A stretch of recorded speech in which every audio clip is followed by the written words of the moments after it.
खुदा बाप और बेटे और उल कुदस के नाम से आमीन। मसीह में आप सब की सलामती हो।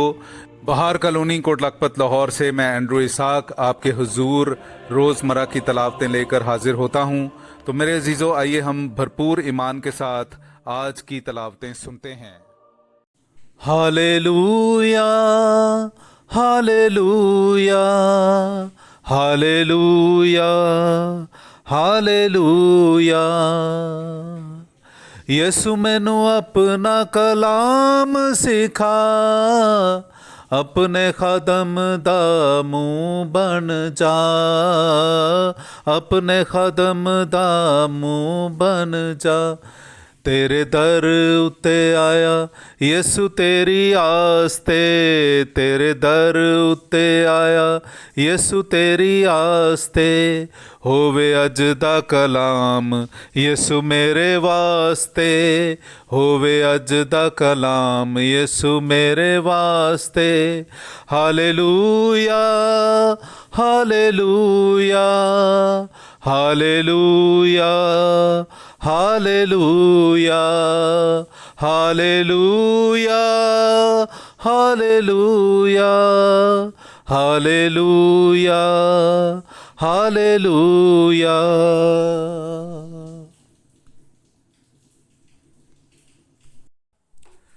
हम अपने आबाओजदाद के अहद पर चलते रहेंगे। हमारे लिए आज की पहली तलावत मकाबीन की पहली किताब, उसका दूसरा बाब 15वीं से 29वीं आयत तक।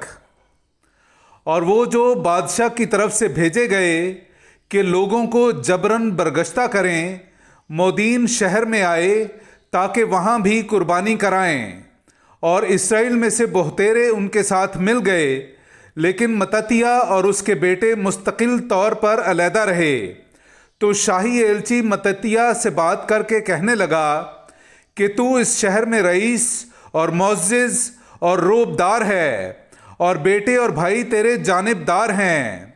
बस तू पहले सामने आ जा ताकि शाही फरमान को अमल में लाए, जैसे सब कौमों ने, बल्कि मर्दाने यहूदा और यरूशलेम में बाकी रहने वालों ने भी किया है। तो तू अपने बेटों समेत बादशाह के रफीकों में हो जाएगा, और तू अपने बेटों समेत सोने और चांदी और बहुत से तहाइफ पाकर इज्जत हासिल करेगा। इस पर मततिया ने बुलंद आवाज से जवाब देकर कहा कि अगर से बादशाह की मुमलिकत की तमाम कौमें उसकी बात मान लें और हर शख्स अपने आबाई दीन से बरगश्ता होकर उसके फरमानों से राजी हो जाए, ताहम मैं और मेरे बेटे और मेरे भाई अपने आबाओजदाद के अहद पर चलते रहेंगे। आसमान हम पर रहम करे कि हम शरीयत और रवायतों को तर्क ना करें। हम बादशाह की बात हरगिज ना सुनेंगे। हम अपने दीन से दाएं बाएं ना फिरेंगे। वो ये बातें कह ही रहा था कि एक यहूदी सबके देखते देखते सामने आया ताकि मोदीन की भींट गाह पर शाही फरमान के मुताबिक भींट गुजराने। जब मततिया ने ये देखा तो उसे गैरत आई और उसकी कमर कांपी, और शरई फराइज के मुआफिक उस पर गजब तारी हुआ, और वो उस पर झपटा और उसे भींट गाह ही पर कत्ल कर दिया। और उसी वक्त उसने उस शाही मनसबदार को भी कत्ल कर दिया जो जबरन कुर्बानी चढ़वाना चाहता था, और उसने भींट गाह को ढा दिया। यूं वो शरीयत के लिए वैसे ही गैरतमंद हुआ जैसे फिनहास ने जिमरी बिन सालू से किया था। और मततिया बुलंद आवाज से शहर में ऐलान करने लगा कि हर वो शख्स जिसे शरीयत के लिए गैरत है और जो अहद पर कायम रहता है, मेरे पीछे हो ले। और वो अपने बेटों समेत पहाड़ों को भाग गया और अपनी तमाम जायदाद शहर में छोड़ गया। तब अदलो सदाकत के बहुत से तालिब बियाबान में चले गए। पाकलाम का पढ़ा और सुना जाना हम सब के लिए बाइस बरकत हो। खुदा का शुक्र हो।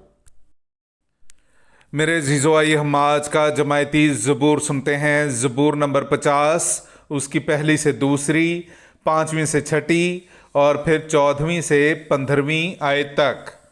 आज का हमारा जमायती जवाब है, जिसकी रविश दुरुस्त है मैं उसको खुदा की निजात दिखाऊंगा।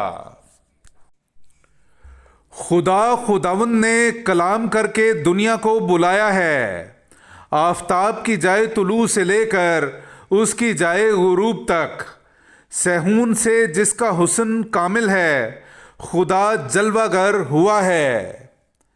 जमायती जवाब, जिसकी रविश दुरुस्त है मैं उसको खुदा की निजात दिखाऊंगा। मेरे मुक़द्दसों को मेरे हुजूर फराहम करो, जिन्होंने कुर्बानी के ज़रिए से मेरे साथ अहद बांधा है, और आसमान उसकी सदाकत बयान करता है, क्योंकि खुदा आप ही मुनसिफ है। जमायती जवाब, जिसकी रविश दुरुस्त है मैं उसको खुदा की निजात दिखाऊंगा। तू खुदा के हुजूर हम्द की कुर्बानी गुजरान और हक ताला के लिए अपनी मन्नतें पूरी कर, और मुसीबत के दिन मुझे पुकार, मैं तुझे मुखलसी दूंगा और तू मेरी तमजीद करेगा। जमायती जवाब, जिसकी रविश दुरुस्त है मैं उसको खुदा की निजात दिखाऊंगा। नाराए हम्द। इंजील के वसीले से खुदा ने हमें बुलाया ताकि हमारे खुदावंद यीशु मसीह के जलाल में शिरकत करें। हालेलुया। मेरे अज़ीज़ों, आइए हम आज का इंजीली इक़्तिबास सुनते हैं। इंजील मुक़द्दस बामुताबिक मुक़द्दस लूका उसका 19वां बाब 41वीं आयत से लेकर 44वीं आयत तक। और जब वो नज़दीक आया तो शहर को देखकर उस पर रोया और कहा, काश कि तू इसी दिन में उन बातों को जानता जो तेरी सलामती की हैं, मगर अब वो तेरी आंखों से छुपी हुई हैं। क्योंकि वो दिन तुझ पर आएंगे कि तेरे दुश्मन तेरे गिर्द मोर्चा बांध कर तुझे घेर लेंगे और हर तरफ से तंग करेंगे, और तुझे और तेरे बच्चों को जो तुझ में हैं खाक में मिलाएंगे, और वो तुझ में पत्थर पर पत्थर ना छोड़ेंगे, इसलिए कि तूने वो वक्त ना पहचाना जब तुझ पर निगाह की गई। पाक कलाम का पढ़ा और सुना जाना हम सब के लिए बाइस बरकत हो। खुदा का शुक्र हो।